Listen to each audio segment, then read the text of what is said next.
This group of inmates, despite being imprisoned, openly gamble with each other. They use cigarettes as chips, with a single cigarette representing over 90 million Vietnamese dong, approximately $3,800 USD. The prison guards not only turn a blind eye, but are also complicit in this illicit activity. Inmates who demonstrate exceptional gambling skills are promoted to a mid-level gambling den by the guards. Here, the chips become real cash. The warden oversees the gambling and rewards successful inmates with hefty commissions. Those who excel in the mid-level den are then ushered into the highest-level gambling ring. In this exclusive setting, prisoners shed their uniforms for elegant suits and participate in high-stakes games with powerful figures. Jang Sun-oh, both an inmate and the prison's gambling overseer, wields considerable power due to his masterful gambling skills. Another inmate, Song Du-chul, seeks to dethrone Jang Sun-oh. He recruits Kim Yo-han, a frequently bullied inmate, to infiltrate the high-stakes games, gain access to Jang Sun-oh, and work for him. However, even the entry-level gambling den proves challenging for Kim Yo-han. Initially cautious, he bets only a few cigarettes. After some easy wins, he increases his wagers. He quickly realizes something is amiss. When he draws a strong hand, everyone folds. Conversely, when his hand is weak, the other inmates aggressively raise the stakes.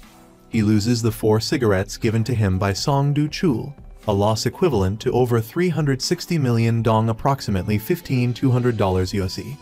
Despite this, he continues to frequent the gambling den every night. Regardless of his hand, someone always has a better one. After repeated losses, Song Du-chul loses faith in Kim Yo-han. Harassed and in debt, Kim Yo-han pleads with Song Du-chul for help, but he is ignored. Seeking refuge, Kim Yo-han is caught by a guard and sentenced to 20 days in solitary confinement for leaving his assigned area. In solitary, Kim Yo-han overhears a voice from the adjacent cell. It's a seasoned gambler with exceptional skills. With just a few words, this individual pinpoints the problems with Kim Yo-han's gameplay and offers to teach him. Kim Yo-han initially refuses. Shortly after, the warden delivers devastating news. His grandmother, his only living relative, has died, supposedly by suicide. Kim Yo-han is unconvinced, believing a corrupt official is responsible. Kim Yo-han was once a trainee prosecutor who intentionally entered the prison to find crucial evidence against corrupt officials. However, he discovers that Minister Mok Jin-hyun, who assigned him the task, is colluding with those he was investigating.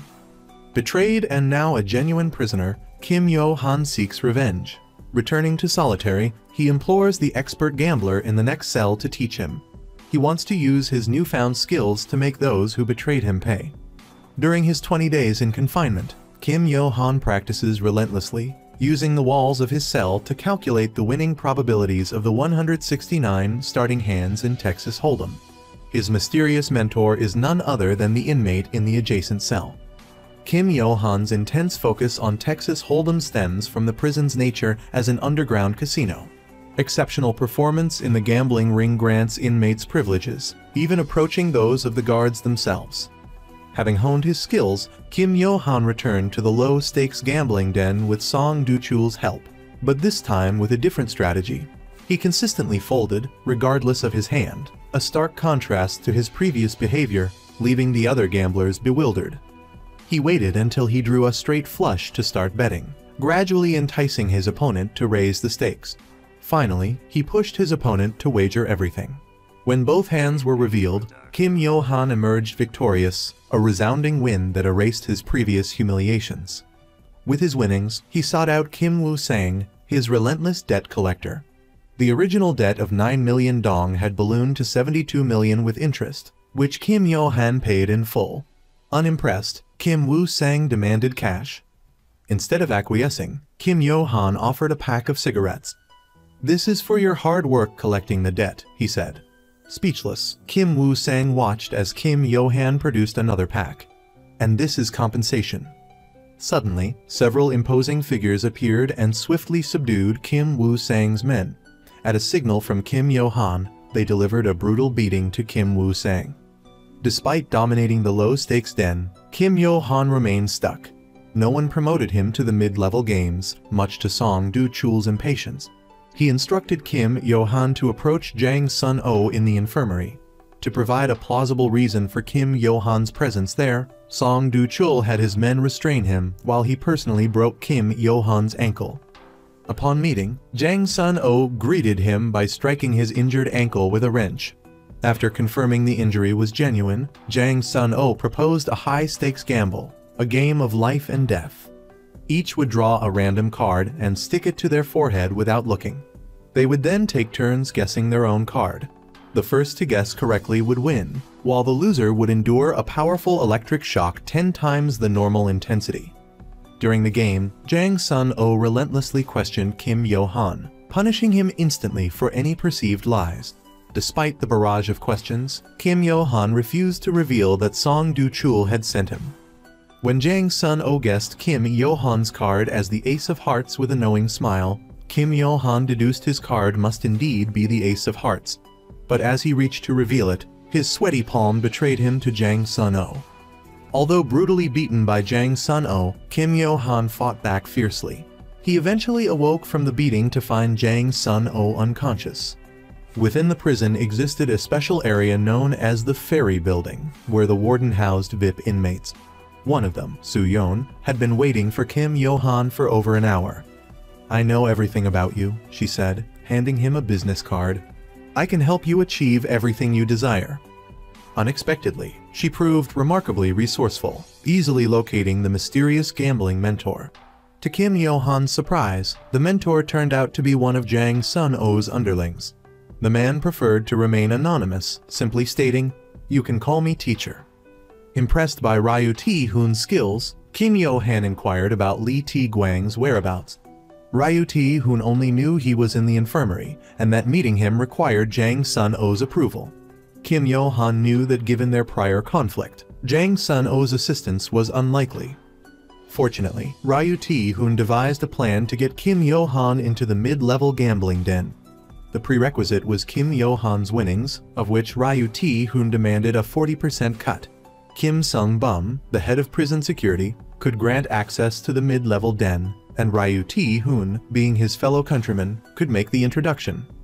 However, Kim Sung-bum wanted a 60% share of the winnings for his services. Combined with Ryu Tae-hoon's cut, this meant nearly all of Kim Yo-han's profits would go to others. Surprisingly, Kim Yo-han agreed. Unforeseen by Kim Yo-han, the mid-level gambling den was initially quiet. Then, Jang Sun-oh, who should have been in the high-stakes games, unexpectedly appeared and took the dealer's position. Within the prison, the guards were subservient to the inmates. Other prisoners bowed their heads before Jang Sun-oh. His appearances were heralded by alarms and announcements. Jang Sun-oh ruled the prison, yet Kim Yo-han continued to provoke him.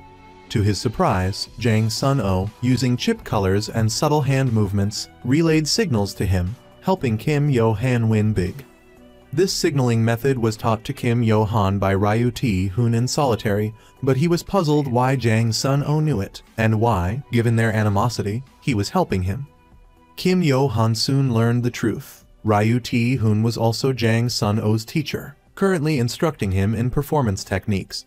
Jang Sun-oh's goal was to dominate Korea's gambling world upon release, recruiting talented individuals within the prison, including Kim Yo-han.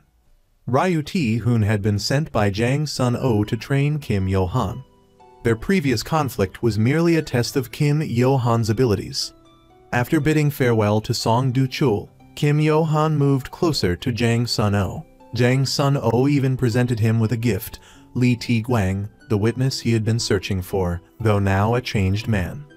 Jang Sun-oh was aware of Kim Yo-han's agreement to give 60% of his winnings to Kim Sung-bum and 40% to Ryu Tae-hoon. He revealed that the 60% to Kim Sung-bum was inconsequential, as Jang Sun-oh was funding the games. Only he knew the true extent of Kim Yo-han's winnings. The 40% to Ryu Tae-hoon could also be disregarded, as he was Jang Sun-oh's man. Having earned Jang Sun-oh's trust, Kim Yo-han was also approached by Song Do-chul, who gave him a dagger and instructed him to stab Jang Sun-oh.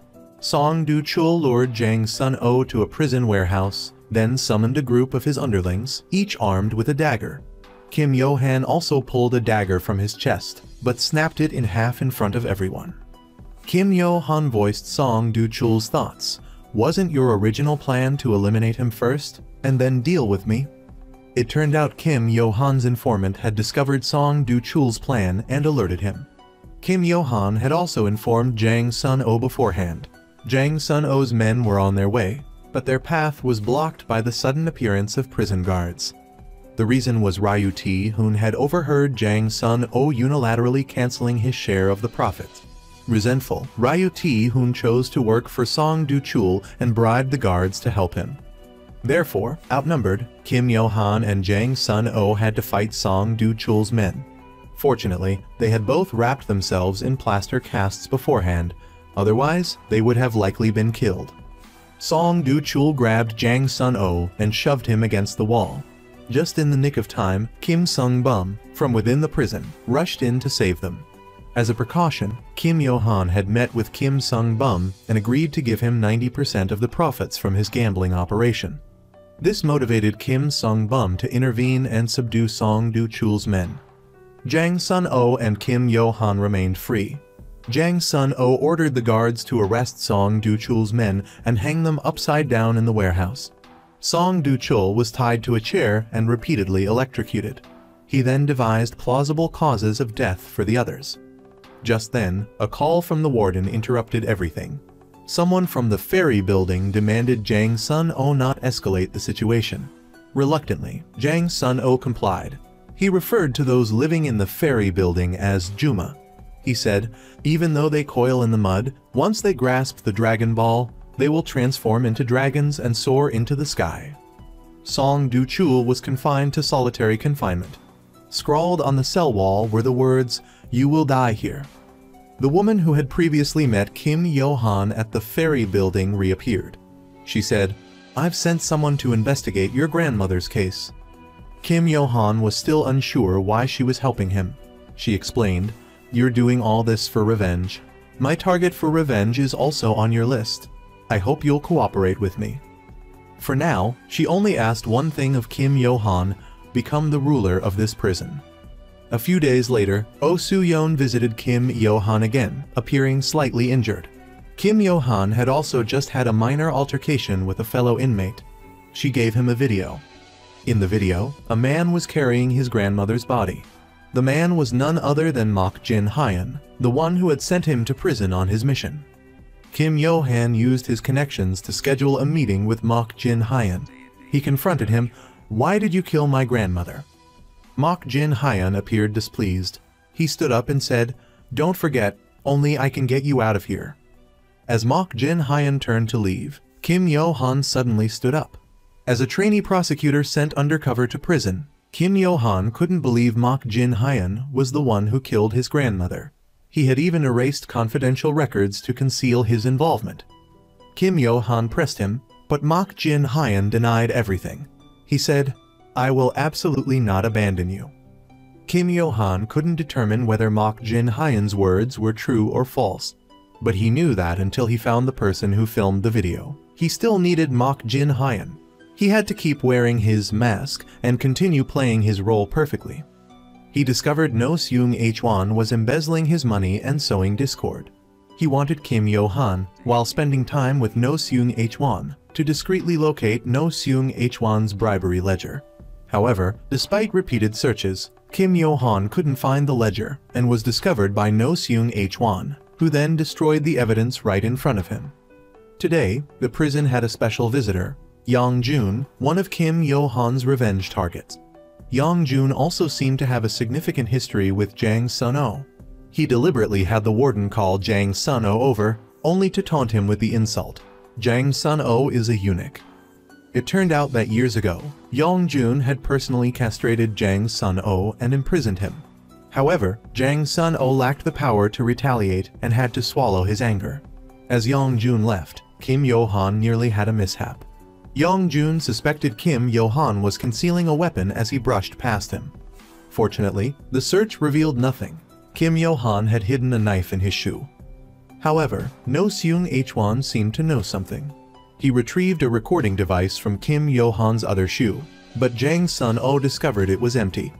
No Seung-hwan claimed, "Kim Yo-han has been threatening our business. Every week, he meets with VIPs in the ferry building. He also hides recording devices on himself. I suspect Kim Yo-han was sent by a big shot from the ferry building to steal our prison gambling operation. Jang Sun-oh also found Kim Yo-han's actions suspicious and decided to deal with him. Kim Yo-han was hung in a warehouse, awaiting death, his fate in the hands of fellow inmates. However, Jang Sun-oh changed his mind, personally cutting Kim Yo-han down and offering him bread. Kim Yo-han explained, "The weapon and the recorder were prepared for an enemy. The recorder is to get his confession. If I confirm he's the culprit, I will judge him myself."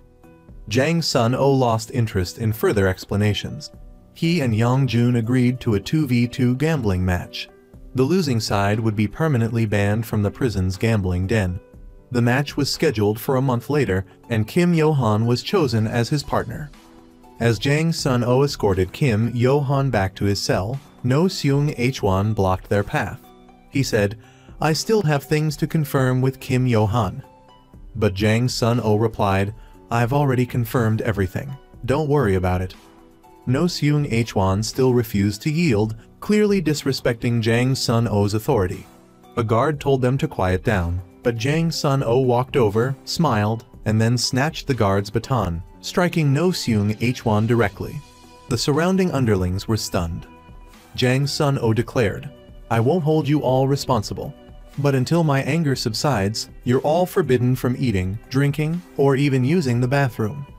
He then returned the baton to the guard, who simply tapped Jang Sun-oh on the head and said, "Clean this up." Everyone knew high-stakes gambling wasn't just about skill, but also about cheating.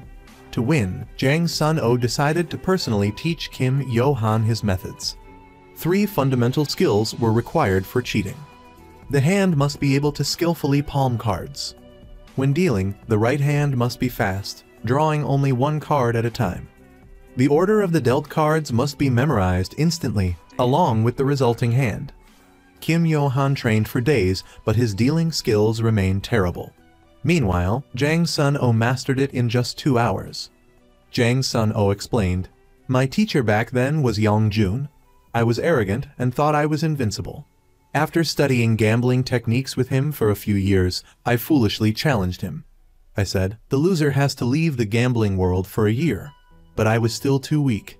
He easily crushed me in the competition. Young-jun tied me to a bed and castrated me as punishment for my defiance. For years, I refused to believe he was more skilled, only that he was luckier." Seeing Kim Yo-han staring curiously at his groin, Jang Sun-oh quickly added, "It's been reattached." Understanding Jang Sun-oh's tragic past, Kim Yo-han trained even harder, determined not to let him down. His perception improved rapidly. He could clearly see the numbers on a ball Jang Sun-oh threw at him. His cheating skills also became proficient. A month passed quickly, and Young-jun arrived as scheduled. The warden served as referee. Young-jun and Jin Soo-min were a team, against Kim Yo-han and Jang Sun-oh. Each player started with 100 million chips. The first to lose all their chips would be eliminated.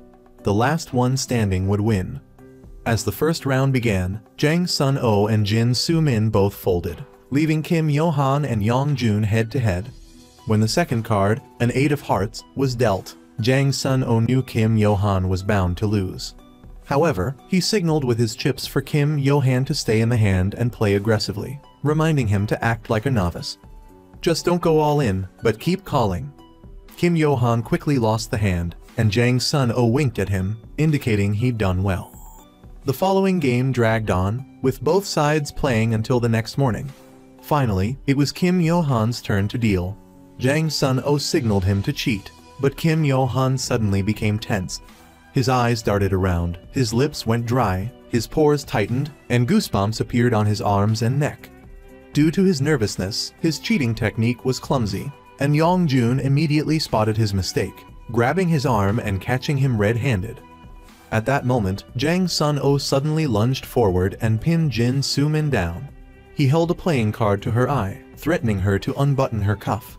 Under duress, she complied, revealing 2 cards hidden inside, used for cheating. Jang Sun-oh hadn't chosen Kim Yo-han for his skill, but to deliberately expose his amateur cheating, lulling their opponents into a false sense of security and creating an opportunity to catch them cheating. Jang Sun-oh had previously instructed the warden to install cameras in every corner of the room to capture Jin Soo-min's cheating. Yang Jun wouldn't abandon her, she was his walking gambling ledger. With this leverage, Yang Jun was forced to sign a pledge, promising never to enter the prison's gambling den again. A month later, Jang Sun-oh's sentence ended. Before leaving, he transferred his authority to Kim Yo-han, then quietly departed alone. But after Jang Sun-oh's release, the prison hierarchy shifted. No Seung-hwan believed Kim Yo-han wasn't fit to rule. He rallied Jang Sun-oh's former followers and sought out Kim Yo-han, demanding he relinquish his position. He finally found Kim Yo-han in a VIP room within the luxurious God's Garden section of the prison. He told Kim Yo-han, "Be humble, quietly serve out your sentence, and stop dreaming about running this place." But Kim Yo-han showed no anger. He called No Seung-hwan's bluff and told him to call the Minister of Justice, the same minister who had sent Kim Yo-han undercover into the prison. The minister was currently investigating the false accusation against him for the murder of Kim Yo-han's grandmother. When asked about his relationship with Kim Yo-han, the minister hesitated slightly before replying, "I was his supervising prosecutor during his internship. He's a hard worker. Please look after him." No Seung-hwan was shaken. But when he confronted Kim Yo-han again, he maintained his arrogance. "The Minister of Justice is a tough guy, I'll give you that, but even he can't stop this. Tonight, you'll commit suicide in a locker." Seeing his opponent's stubbornness, Kim Yo-han revealed his trump card. "I only want the privileges of leadership. The leader gets half the profits from the prison's gambling ring, but I don't want any of it. I'll give all the profits to you and your men." No Seung-hwan, driven by greed rather than power, agreed. He summoned his followers, who promptly knelt and pledged their loyalty to Kim Yo-han. Only Kim Woo-sang, who held a grudge against Kim Yo-han, refused to submit and stormed off. Everyone else fell in line. With No Seung-hwan's support, Kim Yo-han truly became the ruler of the prison block. But his ambitions didn't end there. He wanted to infiltrate the inner circle of God's Garden, to discover the true extent of their power, and whether they were, as Jang Sun-oh claimed, at the very top of the pyramid. If he could make such powerful people work for him, his revenge plan would take a giant leap forward. Kim Yo-han witnessed a warden bowing subserviently to a prisoner strolling through the prison yard. This prisoner was one of the core members of God's Garden, known as the Lone Shark King of Gangnam. Those who knew him called him Chairman. Do Won-bong, once a world-renowned gambler, ironically despised gambling. Even someone as skilled as him was merely a tool for others to make money. He was a man who could render both wealth and social connections useless in South Korea. With Soo-yeon's help, Kim Yo-han arranged a meeting with Do Won-bong. He wanted to use Do Won-bong's influence to uncover the truth behind his grandmother's murder. However, Chairman Do dismissed the gold bars Kim Yo-han offered. "I don't do business with gamblers," he stated. Kim Yo-han reluctantly agreed to investigate further with Soo-yeon. But when their investigation led them to a potential suspect connected to his grandmother's death, Soo-yeon felt a chill down her spine. The suspect was Yang Jun's older brother, Yang Hwa, the shadowy leader of Korea's largest gang. On the day of Kim Yo-han's grandmother's murder, she was approached by a young boy with a limp in a narrow alley. Now, Soo-yeon's informants had located the boy in an orphanage. As Soo-yeon prepared to visit the orphanage, she realized she was being followed. She had no choice but to call Kim Yo-han and urge him to find a way out of prison to find the key witness. That morning, Kim Yo-han discovered from the warden's computer that a prisoner regularly made financial transactions with Do Won-bong. On a hunch, he sought out the prisoner and took him captive. Unexpectedly, Do Won-bong visited Kim Yo-han in the middle of the night. He demanded the prisoner's immediate release. Kim Yo-han countered, "I'm looking for a boy. If you can get me out, I'll do anything you ask." This was a trivial matter for Do Won-bong. He instructed Kim Yo-han to deliver a letter after his release, then find the boy. To Kim Yo-han's surprise, the person waiting for the letter at the designated location was his enemy, Jo Hee-do. Kim Yo-han had previously raided Jo Hee-do's gambling den, and Jo Hee-do had repeatedly harassed Kim Yo-han, even threatening his grandmother's life. Suddenly, a bloodied man appeared. He was the true contact sent by Do Won-bong. After confirming Kim Yo-han's identity, they overpowered Jo Hee-do and escaped. Kim Yo-han then went alone to the orphanage to find the boy, but the teacher claimed the boy in the picture wasn't there. As Kim Yo-han was leaving, he spotted the boy in the hallway. The boy, seemingly afraid of strangers, ran away when Kim Yo-han tried to approach him. He bumped straight into Jo Hee-do, who had been tracking Kim Yo-han with a hidden device. Jo Hee-do seemed strangely interested in the boy. Kim Yo-han lunged forward, but Jo Hee-do tackled him to the ground and raised a knife. Just then, a fire extinguisher knocked Jo Hee-do unconscious. The boy had been hiding and had intervened. Kim Yo-han took the boy to a parking garage and called Soo-yeon for help. Jo Hee-do soon arrived, and Kim Yo-han quietly slipped away with the boy. Jo Hee-do glared, searching for them. After learning Kim Yo-han's name, the boy revealed a shocking secret. Jo Hee-do had kidnapped his father, and he claimed Jo Hee-do was also responsible for Kim Yo-han's grandmother's murder. At that moment, Jo Hee-do received a phone call and left. Kim Yo-han and the boy moved stealthily. Suddenly, Jo Hee-do reappeared. Kim Yo-han reacted instantly, kicking and punching him before grabbing the boy and running. A car suddenly appeared. Kim Yo-han pulled the boy aside, but as the car sped past, the boy vanished from his grasp. A pool of blood appeared near the car. The driver emerged, not with concern, but demanding the letter from Kim Yo-han, saying it was meant for him from Do Won-bong. Kim Yo-han realized with horror that the driver was the fearsome Yang Hwa, Yang Jun's brother. Soo-yeon had warned him to run if he ever encountered him. Another car suddenly rammed into Yang Hwa, knocking him to the ground. It was Soo-yeon. She drove Kim Yo-han away, but Yang Hwa got up and effortlessly leaped onto the roof of their moving car, pounding furiously on the windshield, seemingly unconcerned about the speed or the risk of falling. Soo-yeon slammed on the brakes, sending Yang Hwa tumbling to the ground. They had escaped his clutches. Kim Yo-han raced back to the prison, drenched in sweat. Do Won-bong was furious. He had heard about the incident but didn't know Kim Yo-han still had the letter. His anger remained, however. A prosecutor named Hong has his eye on you. If you want to stay alive, don't tell anyone you met me. At night, while Kim Yo-han and Oh Soo-yeon were talking, they learned about the relationship between Yang Hwa and Do Won-bong. It turned out that 24 years ago, Do Won-bong had forced Yang Hwa to kneel before him. However, not long after, Yang Hwa used his abilities to gain favor with the sponsors behind Do Won-bong's back. Do Won-bong then brought his younger brother to oust Do Won-bong from his position, taking over his role in serving the sponsors. Do Won-bong was subsequently discarded by the sponsors and thrown into prison like trash. Furthermore, to protect the Yang brothers, the sponsors bribed prosecutors, including the prosecutor Hong that Do Won-bong mentioned. Back in prison, Kim Yo-han remembered a young boy who had given him a website address, saying he could contact his father through it as long as he had internet access. But when Kim Yo-han found a video on the website, his expression suddenly became complex. He stood up abruptly, seemingly unable to believe the video's content. He nearly lost control of his emotions and almost burst into tears.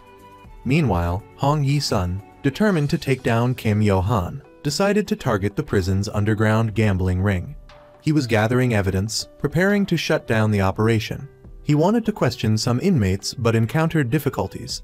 The warden asked several inmates, but they all refused to meet with Hong Yi-sun.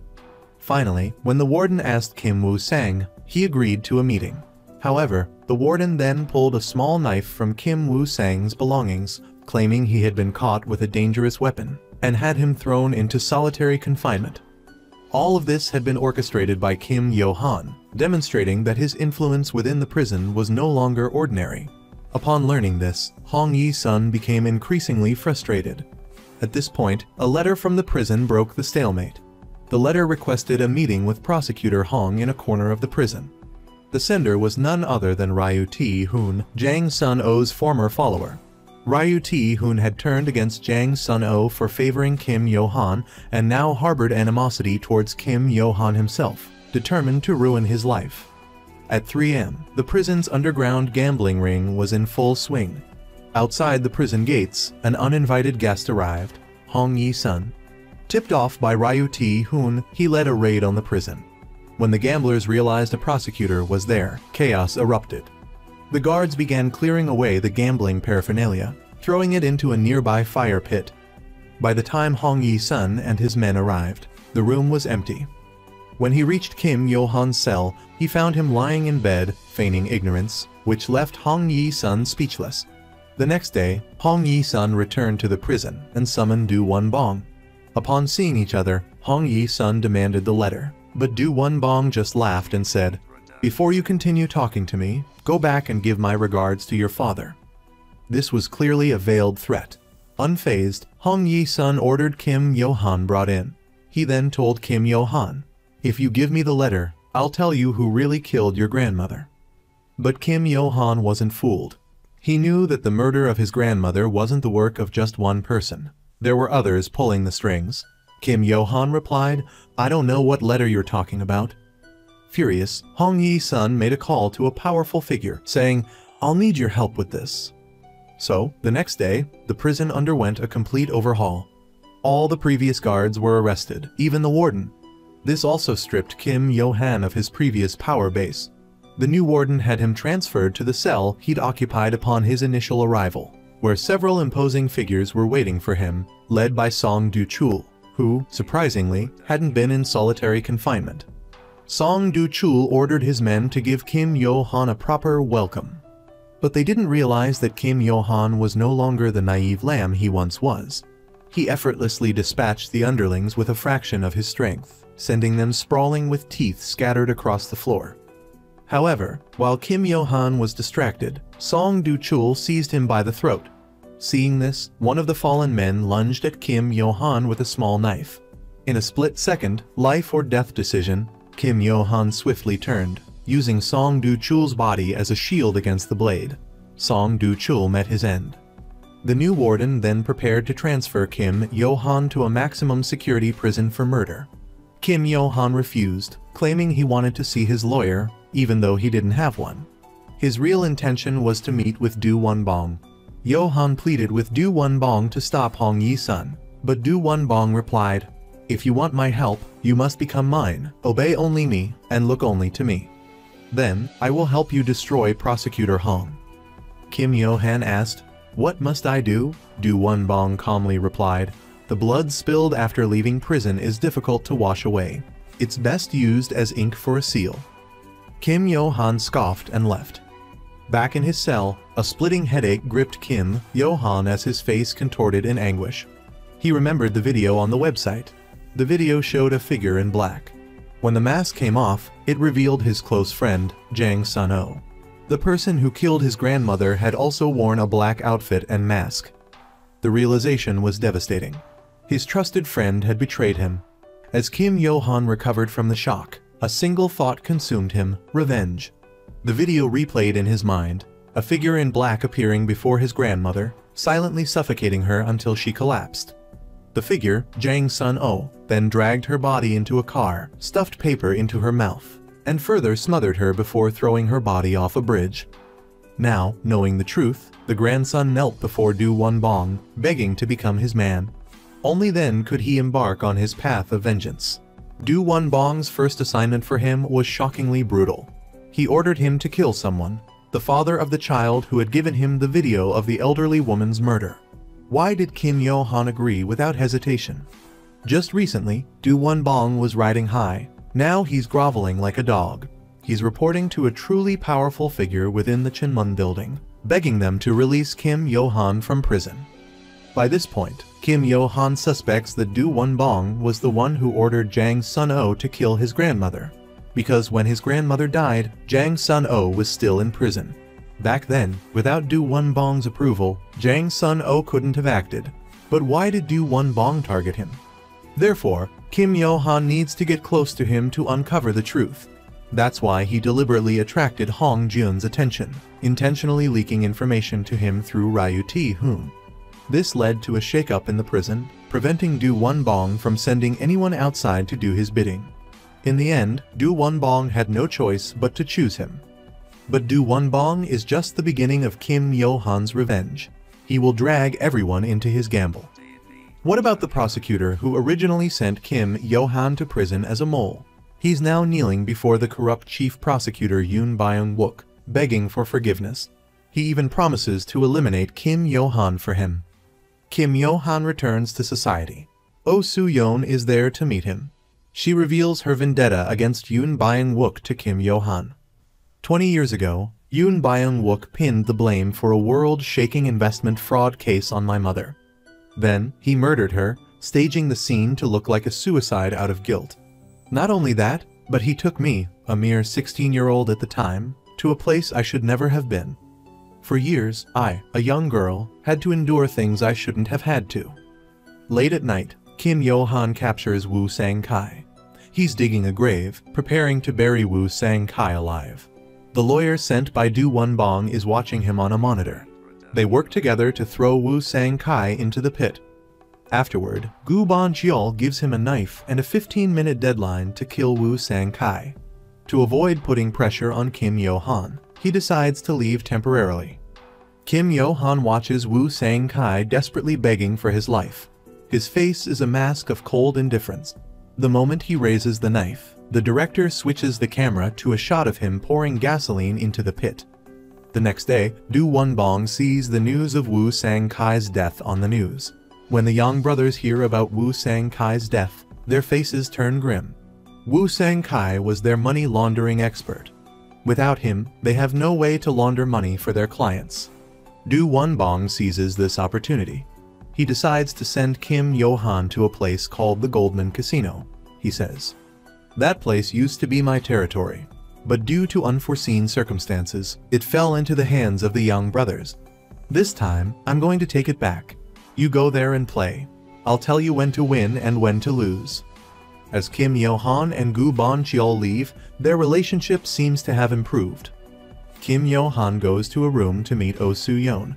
But standing next to Oh Soo-yeon is clearly Woo Sang-kai. Wasn't he dead, and wasn't it reported on the news? It turns out Kim Yo-han had prepared a body beforehand. While in the pit, he let Woo Sang-kai go, telling him someone would help him escape. But Kim Yo-han's watch has a listening device. Gu Bon-cheol overhears their conversation and rushes back. But when he arrives, he finds Kim Yo-han hasn't run away, but is standing there waiting for him. Kim Yo-han took the coveted letter, holding it in his hand. Do Won-bong had wanted him dead for a long time. Ever since he discovered Do Won-bong secretly diverting funds behind their financial backer's back, the man had been plotting his demise. Thus, with a shared understanding, the two became allies. When Do Won-bong watched the recording sent by Gu Bon-cheol, its contents had been heavily edited. Do Won-bong felt satisfied, believing he had grasped the overall situation and taken thorough precautions. He saw everyone else as mere pawns in his game. Unexpectedly, Do Won-bong, powerful as he seemed, was utterly subservient before Yoon Byung-wook. He knelt on the ground, begging him to take down the Yang brothers.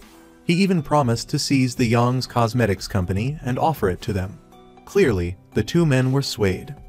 Meanwhile, Kim Yo-han, dispatched by Do Won-bong, was busy acquiring shares from the Yang Corporation's stockholders.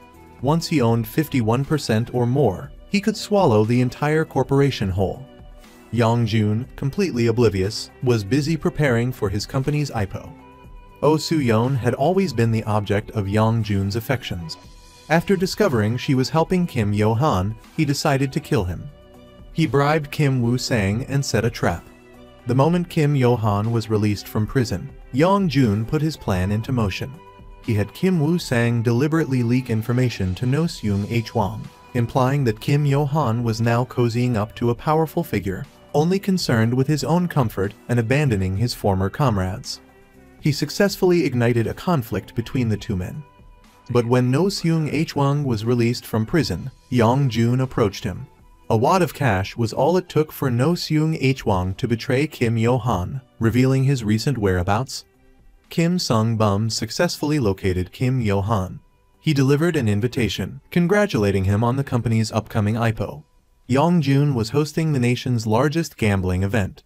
Rumor had it that 5 to 6 trillion won was mere pocket change there.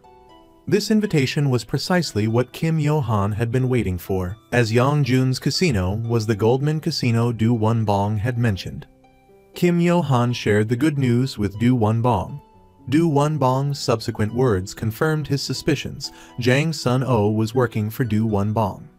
Du Wenbong said Jang Sun-o would help him retrieve the CP, the secret funds within the casino. He instructed Kim Yo-han to meet with Jang Sun-o first.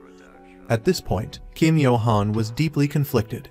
He wasn't sure if he could control his emotions when facing Jang Sun-o. Before leaving, he even got a haircut. When he and Jang Sun-o met, he forced a smile, suppressing the rage within him. Jang Sun-o had dyed his hair black, but in the narrative, he was still referred to as Blondie, or the guy with blonde hair. Jang Sun-o told Kim Yo-han that the Goldman Casino's real purpose was money laundering. He would personally apprehend the manager of the secret funds. Today was the day of Yongjun's company's IPO, and also the day of the grand gambling event. Kim Yo-han arrived at the casino as planned. Yongjun, eager to see him, had prepared a knife. He intended to kill Kim Yo-han right in front of Oh Soo-yeon. At the gambling table, he even subtly signaled his accomplices. But just as Yongjun was about to draw the knife, he paused. He saw Kim Yo-han pretending to meet Oh Soo-yeon for the first time, putting on a show of love at first sight. Yongjun, consumed by jealousy, immediately interrupted them. He planned to humiliate Kim Yo-han at the gambling table before making his move. But Yongjun didn't know that Kim Yo-han was far more formidable than before. Yongjun confidently glanced at his cards, his face tense, then threw down 24 trillion won as a bet. However, just when he thought victory was assured, his hand was trumped by Kim Yo-han's. In the second round, Yongjun faced off against Kim Yo-han again. Yongjun's hand initially seemed stronger. But as he reveled in the anticipation of winning, Kim Yo-han revealed his cards. And once again, he beat him. This made Yongjun realize he could no longer underestimate this supposed rookie. A tense atmosphere hung heavy in the air. Kim Yo-han's face was grim. After a long hesitation, he folded. Across the table, Yongjun, sensing Yo-han's apprehension, brazenly pushed 48 trillion won into the pot, adding a taunt for good measure. Yo-han retorted that Jun shouldn't even be at the table. Despite an involuntary twitch in his face, Yo-han matched Jun's bet. As the cards were revealed, a smirk spread across Yo-han's face, the air of a victor radiating from him. Yongjun, on the other hand, threw his cards down in disgust, realizing he'd been played. Cheating at this level required an accomplice, and at the table, the only person Jun knew was Yo-han. He racked his brain, trying to figure out who Yo-han was working with. The truth was, Yo-han had bought No Sung Hwan's loyalty long ago, instructing him to feign animosity towards Yo-han, especially in front of Kim Woo-sang. Yo-han had also orchestrated Sung Hwan's pre-release leak about his whereabouts, ensuring Yongjun would find him. This entire gamble had been meticulously planned, down to controlling the official responsible for investigating. Yo-han had even tracked down Yongjun's old friend from 20 years prior, going so far as to beg for his cooperation in the con. He promised the man control of the Young brothers' companies, a proposition readily accepted. After all, when faced with such lucrative gains, everything else seemed insignificant. The game, as predicted, was a whirlwind of escalating stakes. The pot quickly swelled to 60 trillion won, with both Yo-han and Jun nonchalantly adding another 60 trillion each. The dealer dealt another card, and Yongjun instantly raised another 80 trillion. Sejin Cheol immediately folded, glancing at Yo-han and signaling him to do the same. Yo-han paused, considering his options, but ultimately called the 80 trillion. Then, to everyone's astonishment, he raised another 120 trillion, bringing the total to a staggering 200 trillion. Oozing confidence, Yongjun, feeling the game hadn't reached its peak yet, not only called the 120 trillion, but also threw in the VIP room itself as a wager, hoping to impress the woman present. He was blissfully unaware that he was falling deeper into Yo-han's trap. Yo-han, employing his high-stakes tactics, effectively cleaned Yongjun out. Jun knew he was being played but held his tongue, desperate to uncover Yo-han's accomplice. He never suspected it was the person he trusted most. Enraged, Jun summoned his pre-positioned guards, who burst into the room, brandishing knives. Just as he was about to strike, the woman pulled a gun, shooting him in the leg and forcing him to his knees. The charade wasn't over. Yo-han and the woman, disguised as waitstaff, spirited Jun away in a cleaning cart. dumping him in a warehouse before splitting up. The woman soon found herself surrounded. As she prepared to draw her gun, the lights in the lobby abruptly went out, plunging everyone into darkness. When the lights flickered back on, she was gone. Jo Hee-do, lurking in the shadows, had intervened. But hadn't he always hated Johan? Why help the woman? The answer lay in the young brothers' disdain for Hee-do. They deemed him useless after several failed attempts to eliminate Johan and had subsequently ordered him buried alive. Johan had seized this opportunity, saving Hee-do's life at the last moment. In exchange for his cooperation, Johan promised him control of Yang Hwa's gang.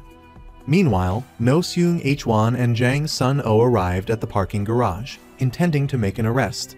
As Jang Sun-oh moved to act, someone beat him to it.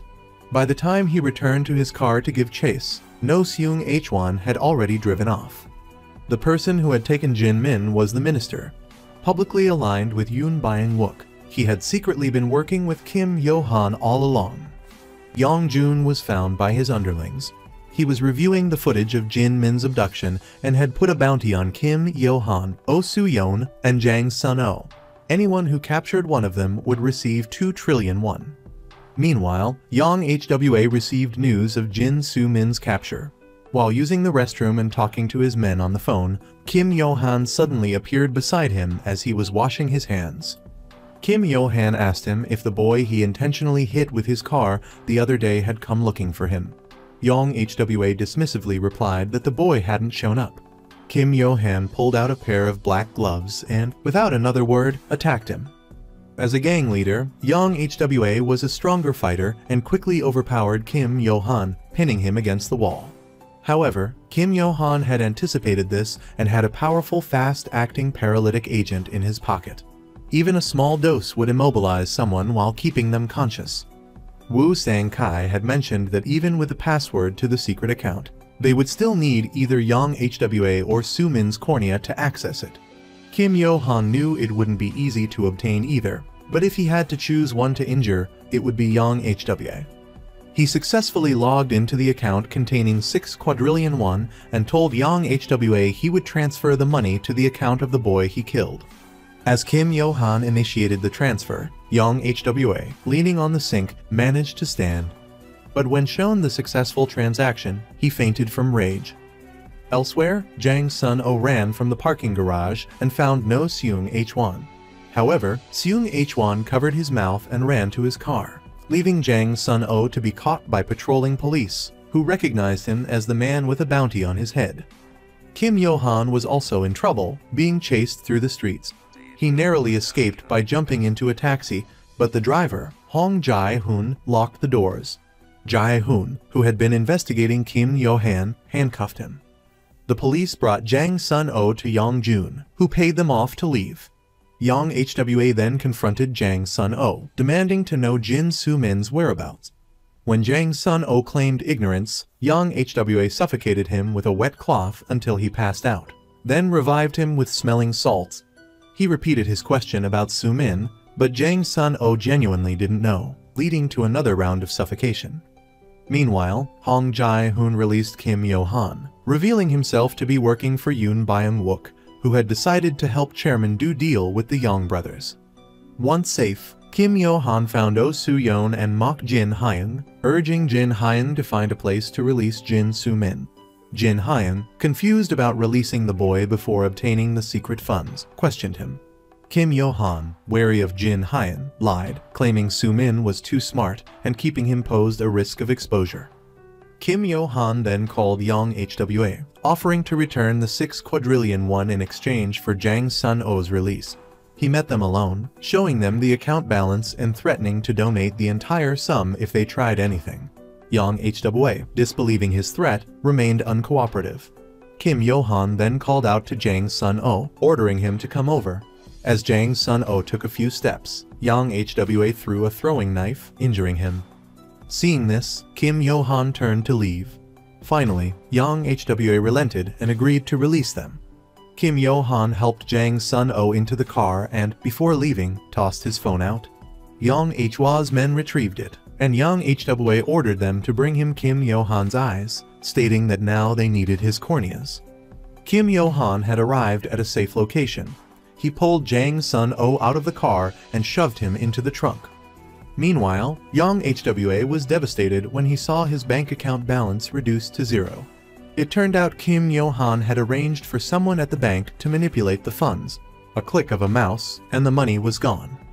Kim Yo-han hadn't rescued Jang Sun-oh out of kindness. He had other plans for him. It was time to hear Jang Sun-oh's story. These individuals, seemingly confined to prison, had a network of people on the outside vying to work for them, even high-ranking prosecutors scrambling for their favor. They resided in a prison known as the Gods Building, operating their business while treating their underlings as expendable pawns, discarding them once their usefulness had run its course. Working for them, however, yielded significant benefits. Kim Yo-han, driven by revenge, had chosen to climb over others to work for them. Kim Yo-han forced Jang Sun-oh to hold a video and confess to murdering his grandmother. Despite the pressure, Jang Sun-oh refused. Taking advantage of a moment of distraction, Jang Sun-oh managed to free himself from his restraints. He then pressed hard on his own wound, causing excessive blood loss and fainting. This action could best be described as a self-induced blackout. Chairman Du, the one who ordered Jang Sun-oh to kill Kim Yo-han's grandmother, was currently out on medical parole, just 2 hours away from his official release. He never expected Kim Yo-han, whom he had sent to deal with the Yang HWA brothers, to betray him. He had intended for Kim Yo-han to transfer the Yang HWA brothers' company shares to him. Instead, Kim Yo-han transferred them to himself, declaring his intention to replace Chairman Du, work for the bosses at God's Building, and become the casino manager. "They won't recognize you at God's Building," Du Won-bong exclaimed.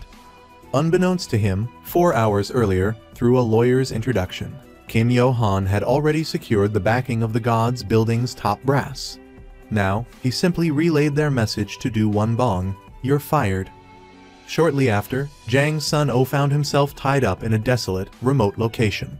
Before him stood Hong Seo-jun, who worked for Kim Yo-han. Nearby, Chairman Du was also tied up. Hong Seo-jun sent their location to Yong-jun, saying, "I apologize for the trouble you've endured. As of today, Du Won-bong is dismissed from God's Building, and he'll be buried here." Turning to Jang Sun-oh, Hong Seo-jun declared, "God's Building's underlings now belong to Kim Yo-han, so today, Du Won-bong must be dealt with." Hong Seo-jun then revealed a shocking secret to Jang Sun-oh. 14 years prior, Jang Sun-oh was a child prodigy gambler. Yong-jun, impressed by his skills, wanted to adopt him.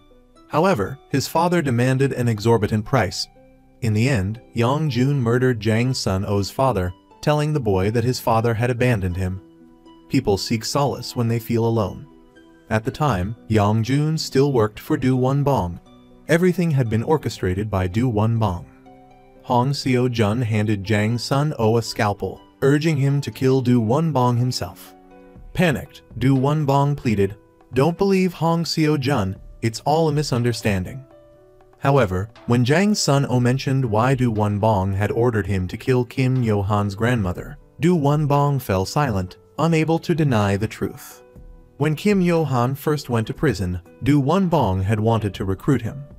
Again, the same principle applied: people seek solace when they feel alone. So, he had Jang Sun-oh released from prison to kill Kim Yo-han's grandmother and record a video framing Mok Jin-hyun, the one who had sent Kim Yo-han undercover. Their entire conversation had been recorded by a device Hong Seo-jun had planted.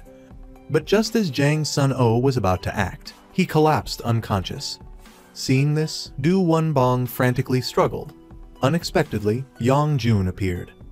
He ordered his men, "Throw Jang Sun-oh into the crematorium, and throw Du Won-bong in the trunk." At the same time, Hong Seo-jun sent a message to Yang HWA. The message contained the location of Kim Yo-han and Yuo. But when Yang HWA arrived, he was stunned. Inside weren't Kim Yo-han and Yuo, but a group of men armed with guns, lying in wait. The leader was Hong Jun. He used the attempted murder of Jang Sun-oh as a pretext to arrest Yang HWA, putting him in shackles and taking him to the station. Elsewhere, Hong Seo-jun and Kim Yo-han met on a rooftop. Hong Yi-sun gave Kim Yo-han the recording of the conversation between Jang Sun-oh and Du Wonbong.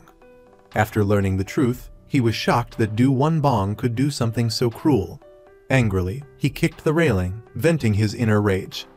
In the interrogation room, Annie, the representative of the big bosses, visited young HWA. She said, "You've been fired by the bosses." Afterward, Annie seduced Yang Jun and delivered the same news of his dismissal. Meanwhile, Jang Sun-oh was thrown into a furnace, about to be burned alive. However, at the critical moment, Jang Sun-oh suddenly opened his eyes. Back with Kim Yo-han, Annie invited him to Casino G to celebrate. Congratulations on receiving the support of more than half of the people at Dream World and the Fairy Tower, successfully becoming the manager of Goldman Casino. But besides them, there were other bosses who held a third of the shares. They asked me to tell you that if you only focus on attracting the bosses of Dream World and Fairy Tower and forget about them, they will kill you. From that point on, Kim Yo-han officially took the position of manager of Casino G. From a small-time player, he had transformed into a major figure. But unexpectedly, the next day, Kim Yo-han was taken to the investigation room by Yoon Byung-wook. Yoon Byung-wook suspected that Kim Yo-han's next target for revenge was him. Because in the past, he had tried to kill Kim Yo-han multiple times. But Kim Yo-han had come this far. How could he let his opponent see through him so easily? Yo-han said, "I was forced into prison by Minister Mok Jin-hyun to be a spy. But he erased my records for his own benefit, ruining my life. After I got out of prison, he even sent people to kill me. I must make Mok Jin-hyun pay." Then, Yo-han proposed an alliance with Yoon Byung-wook. "I'll help you open a private account, and when the time comes, you'll give me half the profits." But Yoon Byung-wook refused. He arrogantly declared, "I must receive 80% of the profits." However, Yo-han didn't care how much he earned. His goal was to bring down the corrupt prosecutors. From then on, the two successfully cooperated. But Soo-yeon disagreed with Yo-han's alliance with Yoon Byung-wook. Because Soo-yeon's sole target for revenge was Yoon Byung-wook. She wanted to eliminate him immediately. However, their conversation was overheard by someone else. That person was Mok Jin-hyun, back with Yo-han and Soo-yeon. Yo-han said to Soo-yeon, "I have to use the law to punish Yoon Byung-wook. I'll do whatever he tells me to do. That way, I'll become an insider, gathering more evidence of his crimes to expose to the world." But Soo-yeon disagreed. She said, "No matter what you do, I will follow my own path." But as Soo-yeon turned to leave, Yo-han revealed a shocking truth. It turned out that Soo-yeon knew everything about Yo-han. She was the one who approached Du Wonbong, telling him to find a way to recruit Yo-han to make him one of their own. This meant that if it weren't for Oh Soo-yeon, Du Wonbong wouldn't have thought of recruiting Jang Sun-oh, and wouldn't have sent Jang Sun-oh to kill Yo-han's grandmother. Furthermore, Oh Soo-yeon knew that Jang Sun-oh's grandmother would be in danger, but she chose to stand idly by, ignoring her plight. But Yo-han didn't want to dwell on this with Soo-yeon. He only asked her, "Trust me, I will definitely bring those people to justice." At this moment, everyone must be very curious as to why Mok Jin-hyun wanted to eavesdrop on Yo-han. Because ever since Yo-han became the casino manager, Mok Jin-hyun realized that, since their meeting in prison, Yo-han had been playing him the whole time. He believed Yo-han would definitely seek revenge. So he secretly bugged every corner of the casino, planning to use the recordings to negotiate with Yoon Byung-wook. However, upon meeting Yoon Byung-wook, he regretted it, as Mok Jin-hyun deeply despised Rook. He kept recalling Yo-han's words about using the law to punish Yoon Byung-wook. Ultimately, he silently turned off his phone and also decided to use the law to control Yoon Byung-wook. Thus, he sought out Kim Young-jae, the newly appointed head of the Anti-Corruption Investigation Department, and collaborated with him. Then he actively approached Yo-han, seeking a partnership. Yo-han told him he wanted to take down everyone in the VIP area of the prison, exposing the luxurious treatment of those within the prosecution, hoping Mok Jin-hyun would take the lead. So Mok Jin-hyun led a raid on the prison's VIP area. But the results were disappointing. Those investigated were merely small fry. The real heavy hitters had already vanished. It turned out Sue had anticipated Johan's move against the VIP area. She leaked the information to a powerful figure within the VIP area, claiming she would take over Johan's work there. But was this the truth? 4 days prior, when Soo-yeon learned of Johan and Yoon Byung-wook's collaboration, she urged the immediate elimination of Yoon Byung-wook. But Johan told Oh Soo-yeon, "Let's not talk about that yet," and showed her around the casino. He then brought her to a safe room, revealing that every other corner of the casino was bugged by Mok Jin-hyun. Johan explained to Soo-yeon that to eliminate Yoon Byung-wook, they had to make the wealthy patrons feel threatened, forcing them to abandon Yoon Byung-wook to save themselves. This would give Johan the opportunity to bring Yoon Byung-wook to justice. So he instructed Soo to feign surrender to the wealthy patrons in the VIP area, while the recordings Mok Jin-hyun was intercepting were actually pre-arranged by Johan. Kim Young-jae met with Johan, proposing they join forces to bring down Yoon Byung-wook. To achieve this, Johan pretended to have a falling out with Soo. He told Mok Jin-hyun to raid the prison's VIP area. This led to Mok Jin-hyun arresting the VIP area's manager, lawyer Gu Bon-cheol. Meanwhile, Soo-yeon successfully gained access to the VIP patrons. She revealed that Johan had instigated Mok Jin-hyun to investigate the VIP area. Those who have been following the story might be curious, how could such powerful figures be imprisoned? Soo-yeon promised to investigate this. "This old man was probably a leader once," he replied. "It's not that he doesn't want to leave, but he can't," and casually suggested Soo-yeon find a replacement for Gu Bon-cheol to represent them. While Gu Bon-cheol was being tortured by Mok Jin-hyun to reveal the identities of the VIP patrons, Soo-yeon approached Mok Jin-hyun as the replacement. She made it clear that she had parted ways with Johan. If Mok Jin-hyun wanted to replace Gu Bon-cheol as their representative, she would vote for him. Oh Soo-yeon was indeed playing both sides. This time, he ran back and knelt at the feet of the financial backers at the Golden Building, becoming their new representative, replacing Gu Bon-cheol. Earlier, Soo-yeon had met with Yang Jun, who was accompanied by Do Won-bong. Because Yang Hwa's older brother had been imprisoned, Yang Jun had kept Do Won-bong around temporarily to help him strategize.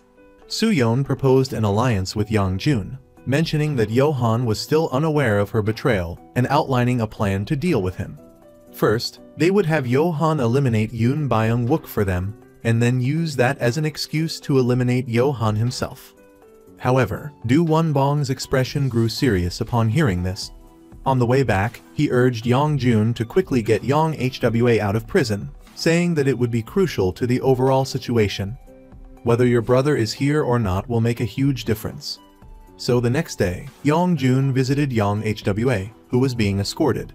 He lowered the car window and gave his brother a knowing smile. Upon receiving the signal, Yang Hwa asked for a bathroom break, easily overpowering the two guards.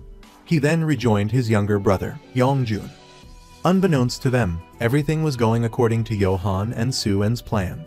Their next step was to get Yoon Byung-wook to order Johan to commit murder, adding another charge against Yoon Byung-wook, soliciting murder. But how could they make Yoon Byung-wook give such an order? Johan approached Yoon Byung-wook, claiming that Soo was the daughter of the woman who had hanged herself in the financial fraud case 20 years prior. Now, seeking revenge, she had allied with the Yang brothers and was preparing to retaliate against him.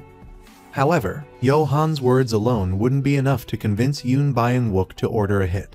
So, Johan needed Soo-yeon to send the Yang brothers to threaten Yoon Byung-wook. Soo-yeon arranged a meeting with the Yang brothers, but only Do Won-bong showed up.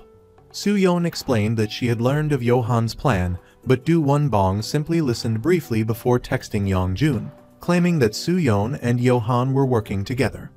Seeing this, Soo-yeon immediately drew her gun and demanded his phone. Unfazed, Do Won-bong instead stood up and looked up Yoon Byung-wook's number. He stated, "If you shoot, the signal will reveal this location. If you don't, Yoon Byung-wook will learn about your plan." He offered her 1 day to escape, out of respect for their past, then left to meet Yang Jun. Meanwhile, NY learned of Johan's betrayal from the Yang brothers and, enraged, called him to confront him. Not far away, a mysterious, charismatic woman appeared. This was none other than Fan Bingbing. She had gone through 2 managers in a week. "How are you even working? Are you my replacement?" "I'm no one's replacement. I'm here to replace you." you're fired." Do Won Bong, pleased and about to leave, suddenly felt ill and collapsed. Soo-yeon approached slowly, covering his mouth and nose with prepared gloves. Meanwhile, Bingbing ordered her subordinates to restrain Annie and spread the word that whoever killed Jan would be the casino's next manager. He was a casino manager who, instead of focusing on profits, schemed to overthrow his financial backers and the corrupt officials behind them. Now, his plan had finally been exposed. The backers' representative had issued an announcement: whoever killed him would become the next casino manager. This enticing offer shook Jo Hee-do, who had recently allied with him. At this point, he was still unaware of the bounty on his head. Jo Hee-do's men surrounded him, escorting him home. Meanwhile, Soo-yeon used Do Won Bong's phone to send a message offering a reward for Yohan's capture. This message was actually a coded signal for Yohan to find a public phone and call her back. On the phone, she warned him that those around him were planning to kill him. She was right. As Yohan was about to get into the car, he hesitated, letting the others board first. Then, he suddenly turned and ran. The men in the car dropped the pretense and chased after him, cursing and intent on killing him. Just in time, Soo-yeon appeared and saved his life. Shortly after, Yohan received a call from Jo Hee-do. Jo Hee-do had kidnapped Yohan's subordinate, No Seung-hwan, and was using him as leverage to force Yohan to meet him at the casino. Loyal to No Seung-hwan, Yohan went to the casino alone. But as soon as he arrived, before he could even speak, Jo Hee-do signaled his men to attack Yohan with knives. At that critical moment, the lights went out. In the darkness, Yohan swiftly overpowered his attackers, rescuing No Seung-hwan.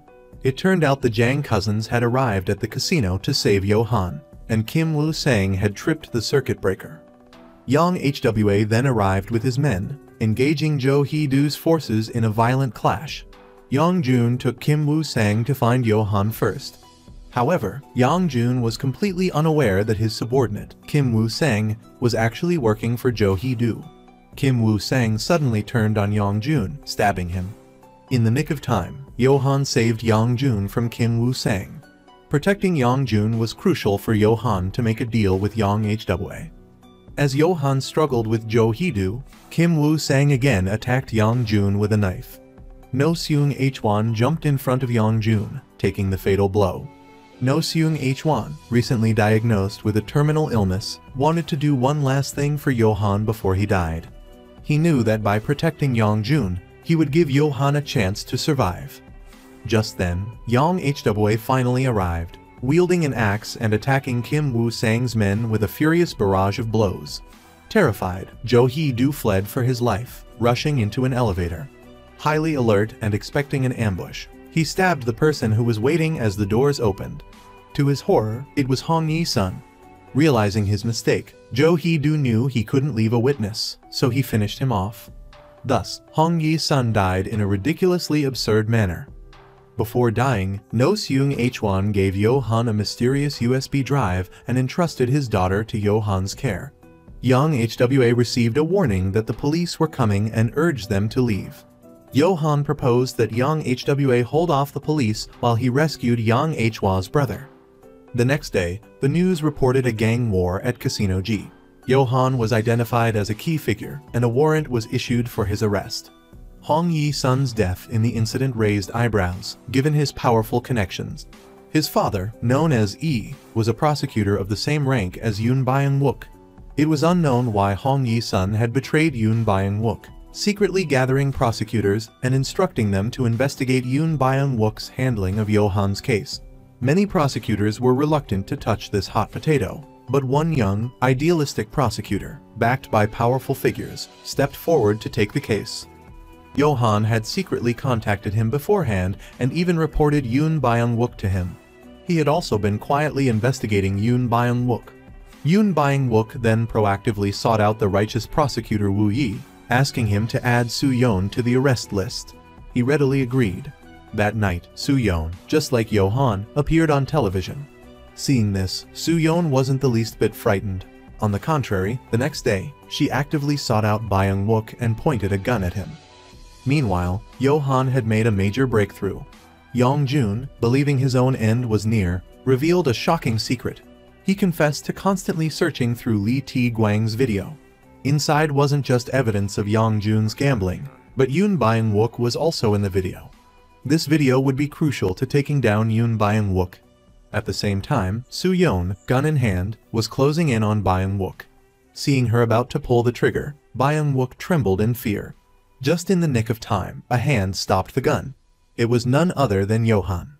Johan slowly took the gun from Soo-yeon, then raised his hands, knelt down, clasped his head, and waited to be arrested. In the interrogation room, there was no interrogation at all. Instead, the two sat and talked. Johan told Soo-yeon that he knew where Lee Tae-guang's video was. It turned out that not long ago, he had visited Lee Tae-guang, who had recovered slightly.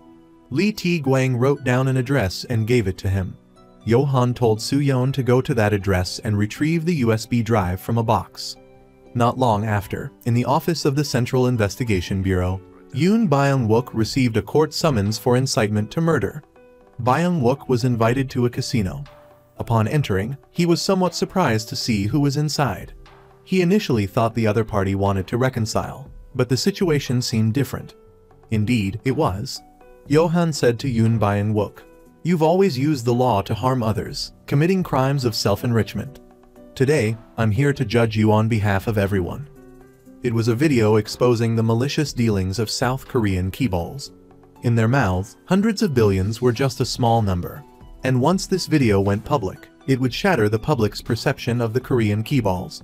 But when Johan used this video to threaten Yoon Byung-wook, Byung-wook was unconcerned, saying, "If you dare to release this video, Annie will make sure you die a gruesome death." Immediately afterward, a battered and bruised Annie was dragged into the casino. The person who brought her was none other than Bingbing, the new representative of the financial backers. Because Annie had revealed the name of the backer behind everything in the video, Johan had proactively taken the video to Bingbing, using the promise of not releasing it as leverage. He asked Bingbing to pressure Byung-wook into confessing to other crimes, so it wouldn't affect the interests of the financial backers. Bingbing told Yoon Byung-wook, "If he doesn't confess in court, your wife's company will go bankrupt within a month." Annie, beside them, was making a commotion. Bingbing, annoyed, touched her ear. Her subordinate understood the signal and immediately slit Annie's throat. Seeing this, Yoon Byung-wook finally became afraid. Back in his office, he frantically made calls for help, but no one dared to assist him. In order to survive and seek revenge, he had no choice but to confess to all his crimes in court. But just as the judge was about to deliver the final verdict, Johan stood up. In the open court, he played the video, then walked to the witness stand and, as an insider, exposed all the crimes of the financial backers. The next day, the broadcast news shocked the entire nation of South Korea. The financial backers were indicted by the prosecutor's office, with the case assigned to Chief Kim Yong-jae of the Anti-Corruption Division. However, to Johan's surprise, just a few days later, Kim Yong-jae was placed under emergency arrest. Mock Jin-hyun emerged as the successful candidate for the head of the Anti-Corruption Division. It turned out Mock Jin-hyun was the most cunning of them all. He had long since discerned Johan's intentions but continued to cooperate with him, using Johan to overthrow Yoon Byung-wook. This was all part of his plan to secure his own position within the prosecutor's office. Upon becoming chief of the Anti-Corruption Division, Mock Jin-hyun publicly declared his commitment to bringing the financial backers to justice. What was going on? It became clear that Mock Jin-hyun had been diligently working for the sponsors residing in the luxurious Fairy Tower. He had struck a deal with them. In exchange for their support in securing his position as chief, he would ensure their release from prison and target their rivals still operating outside. However, at this juncture, an unexpected event befell Johan. Not far away, he spotted Jang Sun-oh wearing a mask. Moments later, a group of individuals appeared behind him and forced him into a vehicle. But the situation took a rapid turn. The vehicle used in the abduction was abruptly stopped. Those inside exited to investigate, only to be swiftly incapacitated. Johan was then taken to a mountain temple. Someone was waiting there for him. This individual was a high-ranking official from the Korean National Intelligence Service. Upon meeting, the official produced a photograph of Bingbing, stating that her apprehension was now of utmost importance. Currently, Johan was the only one who could get close to her. He extended an invitation to Johann to collaborate in bringing down this evil. But Johann remained silent, conveying his answer with a meaningful look.